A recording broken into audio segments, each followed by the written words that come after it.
Chapter 8. The change began around Thanksgiving. By December 1st, Stargirl Caraway had become the most popular person in school. How did it happen? Was it the cheerleading? The last football game of the season was her first as a cheerleader. The grandstand was packed, students, parents, alumni. Never had so many people come to a football game to see a cheerleader.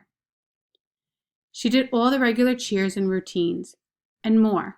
In fact, she never stopped cheering. While the other girls were taking breaks, she went on jumping and yelling. She roamed areas that had always been ignored, the far ends of the grandstand, the spectators behind the goalpost, the snack bar. Parents found themselves with their own arm-pumping cheerleader. She ran straight across the 50-yard line and joined the other team's cheerleaders. We laughed as they stood there with their mouths open. She cheered in front of the other players' bench and was shooed away by a coach. At halftime, she played her ukulele with the band. In the second half, she got acrobatic. She did cartwheels and backflips. At one point, the game was stopped and the three zebra-shirted officials ran toward one end zone. She had shinned up a goalpost, tightrope walked out to the middle of the crossbar, and was now standing there with her arms raised in a touchdown sign. She was commanded down to a standing ovation and flashing cameras. As we filed out afterward, no one mentioned how boring the game itself had been. No one cared that the Electrons had lost again. In his column next day, the sports editor of the Mecca Times referred to her as the best athlete on the field. We couldn't wait for basketball season. Was it a Hillary Kimball backlash? Several days after the birthday song, I had heard a shout down the hallway. "Don't!" I ran. A crowd was gathered at the top of the stairwell. They were all staring at something. I pushed my way through. Hillary Kimball was standing at the upper landing grinning. She was holding Cinnamon the rat, dangling by its tail over the railing. Nothing but space between it and the first floor. Stargirl was on the steps below, looking up. The scene froze. The bell for the next class rang. Nobody moved. Stargirl said nothing, merely looked. The 8 toes of Cinnamon's front paws sprawled apart. Its tiny, unblinking eyes were bulging, black as cloves. Again, a voice rang out. "Don't, Hillary!" Suddenly, Hillary dropped it. Someone screamed, but the rat fell only to the floor at Hillary's feet. She sent Stargirl a final snare and left. Was it Dory Dilson? Dory Dilson was a brown-haired 9th grader who wrote poems in a loose-leaf notebook half as big as herself and whose name nobody knew until the day she sat down at Stargirl's table for lunch. Next day, the table was full. No longer did Stargirl eat lunch or walk the hallways or do anything else at school alone. Was it us? Did we change? Why didn't Hillary Kimball drop the rat to its death? Did she see something in our eyes? Whatever the reason, by the time we returned from Thanksgiving break, it was clear that the change had occurred. Suddenly, Stargirl was not dangerous, and we rushed to embrace her. Calls of "Stargirl" flew down the hallways. We couldn't say her name often enough. It tickled us to mention her name to strangers and watch the expressions on their faces. Girls liked her, boys liked her, and most remarkable, the attention came from all kinds of kids. Shy mice and princesses, jocks and eggheads. We honored her by imitation. A chorus of ukuleles strummed in the lunchroom. Flowers appeared on classroom desks. One day it rained and a dozen girls ran outside to dance. The pet shop at the Micah Mall ran out of rats. The best chance for us to express our admiration came in the first week of December. We were gathered in the auditorium for the annual oracle contest, sponsored by the Arizona League of Women Voters. The event was open to any high school student who cared to show his or her stuff as a public speaker. The microphone was yours for 7 minutes. Talk about anything you like. The winner would move on to the district competition. Usually only 4 or 5 students entered the contest at Mecca Area High School. That year, there were 13, including Stargirl. You didn't have to be a judge to see that she was far and away the best. She gave an animated speech, a performance really titled elf owl call me by my first name. Her gray-brown homesteader's dress was the color of her subject. I couldn't see her freckles from the audience, but I imagined them dancing on her nose as she flicked her head this way and that. When she finished, we stomped on the floor and whistled and shouted for more. While the judges went through the charade of conferring, a film was shown. It was a brief documentary about the previous year's state finals. It featured the winner, a boy from Yama.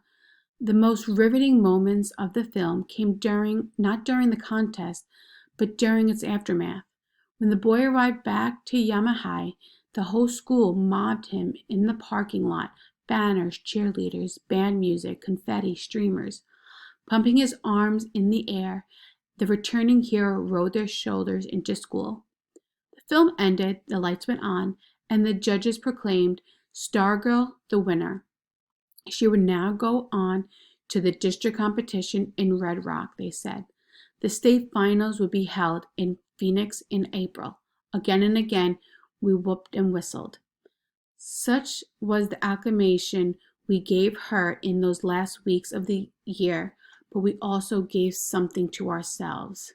In the Sonoran Desert, there are ponds.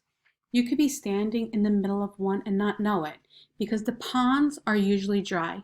Nor would you know that inches below your feet, frogs are sleeping, their heartbeats down to once or twice per minute. They lay dormant and waiting. These mud frogs, for without water, live their lives are incomplete. They are not fully themselves.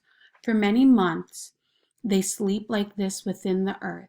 And then the rain comes, and 100 pair of eyes pop out of the mud. And at night, 100 voices call across the moonlit water. It was wonderful to see, wonderful to be in the middle of. We mud frogs awaken all around. We are awash in tiny attentions, small gestures, words, empathies thought to be extinct, came to life. For years, the strangers among us had passed sullenly in the hallways. Now we looked, we nodded, we smiled. If someone got an A, others celebrated too. If someone sprained an ankle, others felt the pain.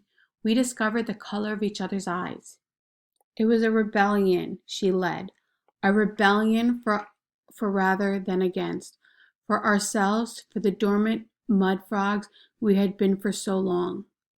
Kids whose voices had never been heard before spoke up in class. Letters to the editor filled a whole page for the school's newspaper's December edition. More than 100 students tried out for the spring review. One kid started a camera club. Another wore hush puppies instead of sneakers. A plain, timid girl painted her toenails Kelly green. A boy showed up with purple hair. None of this was publicly acknowledged. There were no PA announcements, no TV coverage, no headlines in the Mecca Times. Mecca area high school student astir. Individuality erupts. But it was there. It was happening. I was used to peering through the lens, to framing the picture, and I could see it. I could feel it in myself. I felt lighter, unshackled, as if something I had been carrying had fallen away. But I didn't know what to do about it. There was no direction to my liberation.